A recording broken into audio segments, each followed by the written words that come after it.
plain steel, which is what these are, is up to about 1% carbon. They do have high malleability, a lower melting point, and limited hardenability. The forge is gonna have to be hotter.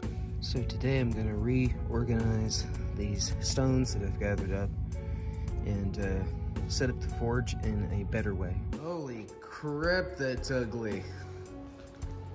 So I've formed up a new forge, more heat in a smaller area. And what's all this goo, this doo-doo looking stuff rubbed all over?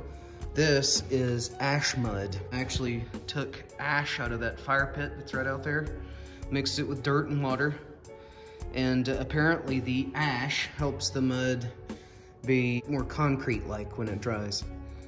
So I think this is gonna work better. The propane tank, this. There it goes. Okay, we've got some serious heat going in there now. Wow! As you can see in there, that blade is orange. I've shaped it about like I want it, so I'm ready to quench it. Now what I've done is I've got motor oil. I just cut the top of it off.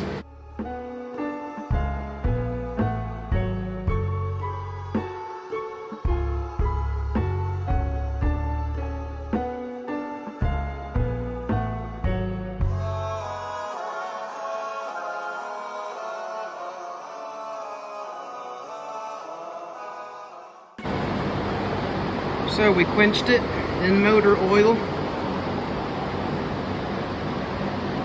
I think it went pretty well. As far as I can tell, it still looks good and flat.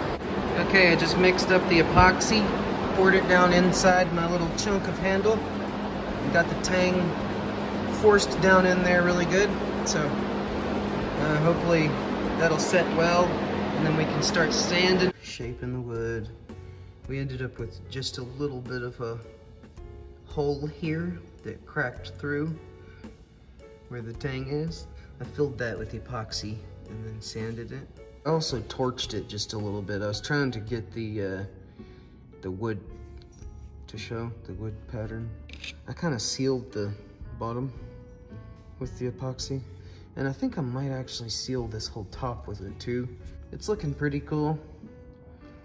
It's really fun to be able to actually forge some stainless steel instead of just soft, malleable, plain steel.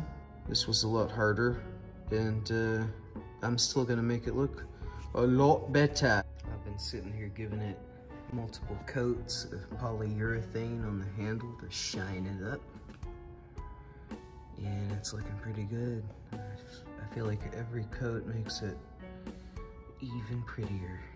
This is actually a PVC pipe, a very big, thick one. Bringing it up to, 300, 325, so that it's soft and pliable. And then you kind of shape it how you want it. Okay, so what I've got here now is the PVC pressed in shape and cut to the shape to fit the knife that I made. And so this is how it fits together. So it sticks a little, check it out there. Nice and easy to get out. But, nice and easy to slide in. And it actually kind of sticks. Pretty cool. On the sheath, what I did is, once I got it cut to the shape I wanted, I then heated it up again, and then I wrapped it in this towel, like this. Wrapped it really tight in there, and then just leaned on it and put a lot of weight on it to press the plastic into shape. I'm about to go out here and grind the edges even and drill holes for paracord. It is a wood-handled small buoy. I made a sheath for it as well. This is supposed to look like leather, but it's actually PVC. And the reason for it is that it clicks in and out easily, but doesn't fall out, as you can see there. So this is stainless steel that is hand forged in my own homemade forge. And as you can see, many flaws clearly indicate that it was handmade by an amateur. However, I am very proud of it as the very first stainless steel blade that I've ever made and the very first wooden handle that I've ever made on a knife.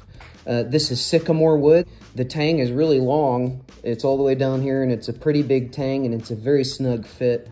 And the epoxy is really in there. So it should be very, very solid.